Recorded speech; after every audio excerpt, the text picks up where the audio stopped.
그러면 이 재개발과 재건축의 이런 진행 순서, 그리고 거기에 따라서 어떻게 투자하는지를 좀 설명드릴게요. 자, 첫 번째, 정비 기본계획 세울 때는 완전 초창기 시절입니다. 그죠? 이제 사업이, 할까 말까 하는 시기예요. 되는 것도 있고, 안 되는 것도 있고. 당연히 가격이 상승이 거의 되진 않았겠죠? 그래서 저 때는, 하이 리스크, 하이 리턴 투자라고 보시면 됩니다. 왜? 싸니까 부담은 없어요. 근데 안 될 수도 있어. 그럼 안 되면 꽝이지 뭐. 안 되면 꽝이고, 되면 대박이고, 이런 형태의 투자들입니다. 좀 공격적인 투자 성향을 가지시는 분들은 저런 것들에 투자하시면 되는 거고요. 적어도 정비구역은 지정은 됐다. 응? 네. 그러면은 일단은, 확정 단계이긴 하지만, 공사가 마무리될지는 그건 불투명한 겁니다. 하지만, 리스크는 좀 해칭됐죠. 그래서 정비구역에 들어가게 되면 투자할 만한데, 이제 소형주택을 처음엔 매입을 해야 되는 시기입니다. 이거는 제가 뭐 방송이든 뭐든 제가 강의할 때도 많이 설명드렸던 내용인데, 왜 소형주택을 매입해야 되느냐? 여러 가지 이유가 있는데, 가장 여러분들 쉽게 이해가 되시려고 하면, 정비구역서부터 여기까지 가려면 엄청난 시간이 소요가 되죠. 최소 10년 이상 걸립니다. 예, 뭐 국토부 발표로는 8.6년 이렇게 평균 잡지만, 제가 봤을 때는 12년, 13년 걸려요. 그러면 여기서부터 여기까지 가는데 굉장히 큰 금액으로 투자를 묻어놓는다. 힘들죠. 그러니까 작은 주택을 매입을 하는 거예요. 그래서 그러니까 쉽게 표현하면 5천만 원 묻어놓고 10년 버티느냐, 5억 묻어놓고 10년 버티느냐 느낌이 틀리죠. 중간에 포기하겠죠. 5억 넣고 가게 되면 무리하니까. 5천은 그냥 적금 넣었다 생각하고 잊어버리면 되는데. 그래서 다 모든 사람이 그 생각을 한다는 게 중요한 거예요. 더 중요한 거는 내가 그렇게 생각하듯이 남들도 그렇게 생각한다는 거죠. 그 뜻은 뭐냐면 5천만 원짜리만 올라요. 너도 나도 5천만 원짜리 살려고 하니까. 그래서 5억짜리 사봤자 내가 돈 있으니까 난 5억짜리 살래. 의미가 없는 행동이라는 거지. 그럴 바에 5천만 원짜리를 여러 개 사요. 나중에 몇 개를 팔더라도. 그게 훨씬 나은 선택이에요. 이때는 작은 것만 매입을 해라. 왜? 너도 나도 작은 것만 사니까. 응? 작은 것만 매입해라. 그게 중요합니다. 그래서 추진위원회가 만들어지게 되면은 이 소형주택이 이제 본격적인 상승을 합니다. 초기 가격이 상승을 하기 시작하는 거예요. 이때는 전체적으로 상승을 하되 큰 것들은 잘 상승 안 해요. 큰 것들은 잘 상승 안 해요. 예. 예전에는 사업 시행 인가 직전까지도 큰 것들은 거의 마이너스 P도 있었어요. 심지어는. 요즘은 그 정도까지는 아닌데 워낙에 물건들이 없으니까. 예. 초기에는 작은 것들을 구입합니다. 이거 어떻게 활용하시냐면 여러분들 재개발 가게 되면은 각 구역별로 다 뭐 정비구역 상태도 있고 추진 상태도 있고 조합처리 상태도 있고 다 상태가 틀리죠? 예, 거기에 맞춰갖고 어떤 매물을 구입할지를 결정하는 겁니다. 지금 어디쯤 와 있는지 판단하시고 들으세요. 그래서 초기 가격이 상승하는 시기가 되고 추진이 설립 다음에 뭐가 되느냐? 조합 설립 인가가 납니다. 조합 설립 인가로 제가 부연 설명해 놓은 것은 리스크가 해증되는 시기다라고 표현했어요. 리스크가 해증되는 시기라고 제가 얘기한 이유는 뭐냐면 추진위서부터 조합 설립까지 가는데 10년 넘게 걸리는 것들도 많고요. 초진위에서 조합 설립 만들어지지 못하고 망한 구역들도 대단히 많습니다. 그래서 단순히 조합 설립 났다고 리스크를 해칭했다는 뜻이 아니라 자, 추진위는 아까 몇 퍼센트 동의라고 그랬죠? 50% 동의. 조합 설립은요? 75% 동의. 그 뜻은 추진이 설립돼서 조합 설립에 못 간다는 것은 50%의 찬성표는 얻었는데 내지는 60%, 70%까지 얻었는데 결론적으로 75%의 찬성표를 못 얻었다는 얘기잖아요. 그럼 누가 반대하는 거예요? 정부가 하지 말라고 하는 거예요? 아니야. 지들이 안 하겠다는 지들이. 지들이 안 하겠다고 하면 방법 없어요. 서울시장이 와서 좀 제발 해줘라. 대통령이 와서 해줘라. 국토부 장관이 와서 해줘라 해도 지들이 하기 싫은 걸 어떻게 해? 지들 땅이. 그죠? 이거는 언제 될지 모르는 거예요. 사실상. 그래서 조합 추진위서부터 조합 설립까지 늘어지고 있는 구역은 대단히 위험할 수 있다는 거죠. 위험할 수 있다는 것은 사업의 진척 여부가 불투명하다. 이렇게 보시는 게 보편적일 거예요. 그래서 조합 설립이 낮다 하면 적어도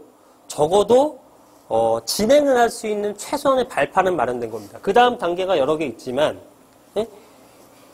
뭐 철거, 착공, 준공에서 리스크가 얼마나 있겠어요? 시공사 부도나는 리스크 정도인데 서울의 1군 브랜드가 얼마나 부도나겠습니까? 그죠? 이런 리스크 없죠. 관리 처분은 뭐 추가 부담금 조금 더 나오냐 마냐의 정도의 문제고 사업 시행 인가도 우리가 좀 욕심을 부렸지만 관에서 시키는 대로 기부채납 좀 더 하고 용적률 낮춰주게 되면 허가 다 받는단 말이죠. 그러니까 나머지 거는 수익을 크냐 작냐의 배분 문제지 진행이 되냐의 문제는 아닐 거란 말이죠. 그죠? 그래서 조합 설립 인가를 받는다라는 것은 이제부터는 리스크는 좀 사라졌다라고 봐도 되는 겁니다. 나머지 25% 반대들은 문제 안 돼요. 뭐 더 설득을 해갖고 조합으로 끌어들일 거고 청 안 되면 매도 청구로 보내버리면 됩니다. 그죠? 그래서 진행은 될 수 있다라는 거죠. 수익이 줄지언정. 그래서 조합설립 인가가 낮다라는 것은 리스크 해칭됐다. 그래서 저 때부터 투자하는 게 사실은 제일 좋다고 보야 저는. 예, 그러니까 그건 성향에 따라 틀린 거예요. 좀 더 공격적인 성향은 좀 더 먼저 하셔야 되는 거고 안전하게 가려면은 조합설립 인가로 가시면 된다는 겁니다. 예. 이런 것도 있죠. 방법은 이제 다양한데 조합설립 인가를 받으려면 당연히 조합설립 인가에 대한 신청을 할 거 아니겠습니까? 그 인가에 대한 신청은 누가 알아요? 추진위원회에서 알겠죠? 조합설립 추진위에서 알겠죠? 예, 그러면은 얘네가 인가 신청을 언제 했는지 통과될지 여부는 모르겠지만 통과되면 바로 오를 거 아니에요. 1억은 오를 거 아니야. 그러니까 그때 뭐 구입을 한다든가 내지는 조합설립 인가 나서 사업시행 인가 전에 사업시행 인가 신청할 때 낸다든가 그런 식으로 하면은 확률은 높죠. 예, 더 투자하기가.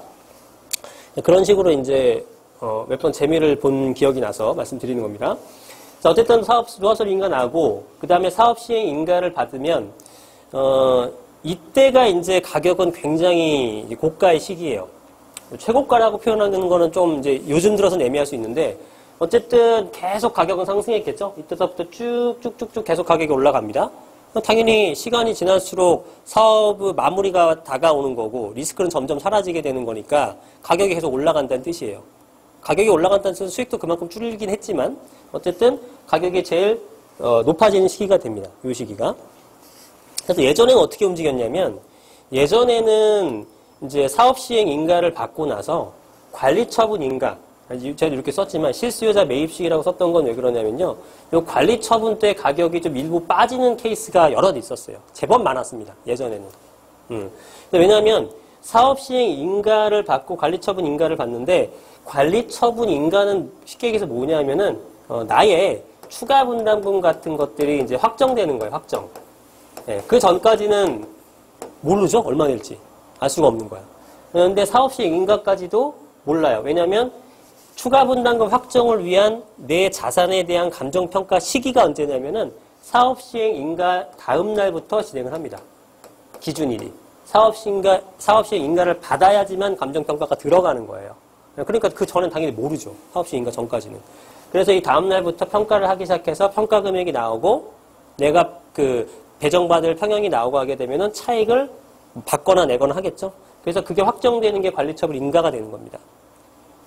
관리처분 인가. 그런데 왜 이때 가격이 떨어졌냐면은 사업시행 인가를 그러니까 그 전까지는 내가 예를 들어서 5억짜리 주택을 3억짜리 주택을 구입했어요.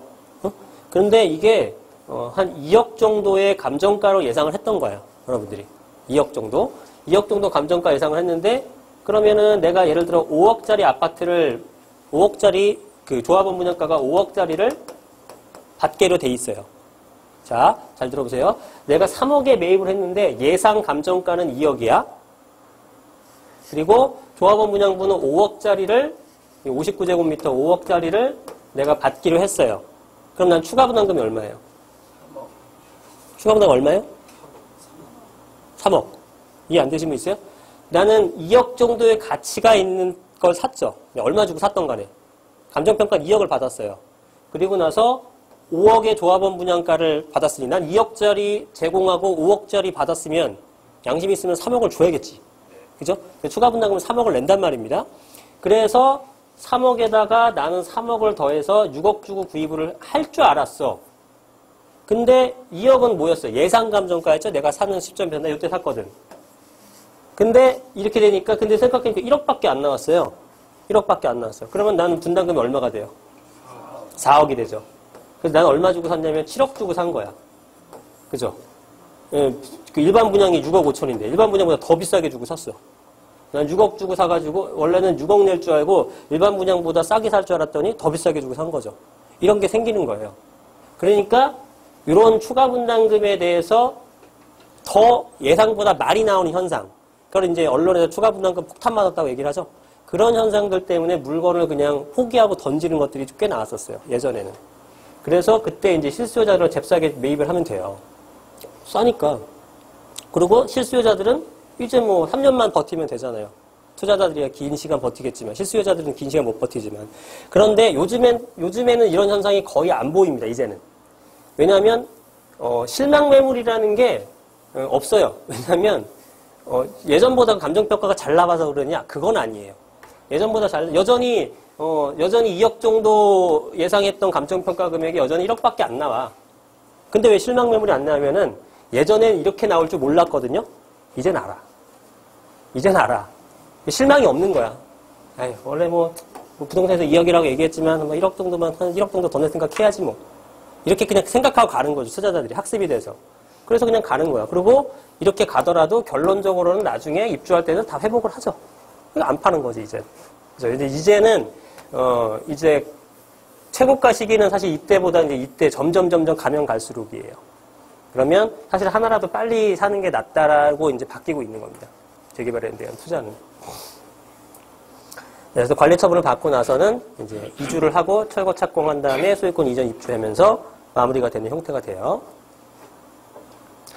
이때도 상당히 많이 오르죠. 여러분 보셨겠지만 철거하고 착공하고 준공하고 이때도 가격이 많이 오릅니다. 네, 사람들은 이런 경우 진짜 전문 투자자들은 저럴 때 많이 사잖아요. 수익 많이 보잖아요. 근데 일반적으로는 사람들이 저 빌라 막 재개발 저 지저분한 동네가 될까? 이런 의심이 많아요. 일반 대부분의 사람들은 뭐냐면은 이게 눈에 보여야 돼. 뭐 공사하는 게. 그냥 올라가고 있네. 저 괜찮겠다. 이제 그제서야 투자를 하는 분들이 생각보다 많습니다. 그래서 저 때도 많이 올라요. 그래서 가지고 가게 되면은 이제 가격이 상승하는데 뭐 예를 들면은 저기 도봉구에 지어진 거랑 강남구에 지어져서 똑같이 올라가요. 똑같은 브랜드고 똑같은 세대수야. 어디가 더 많이 프리미엄 붙어요? 헷갈려요? 강남구랑 도봉구랑 어디가 더 많이 올라요? 강남구죠. 그러니까 이제 지역별 양극화가 형성되는 겁니다. 이건 지역별로. 그죠? 그래서 프리미엄 양극화가 최고조가 되죠. 입주할 때 또 한 번 오르잖아요. 그래서 요도는 지역. 그 전까지는 사업성에 대해서 이제 상승하고 말고 이렇게 되는 겁니다. 이 과정을 좀 잘 이해를 하셔야 될 필요가 있어요. 4가지만 아시면 되죠. 추진위, 조합 설립, 사업 시행인가, 관리 처분. 요 4가지만은 알고 계시면 좋겠다. 거기에 맞게끔 구입을 하시는데 일단 간단하게 내용은 초기에는 작은 거 사고 나중엔 좀 큰 거 사고 그건 뒤에서 제가 다시 한번 설명드리겠습니다.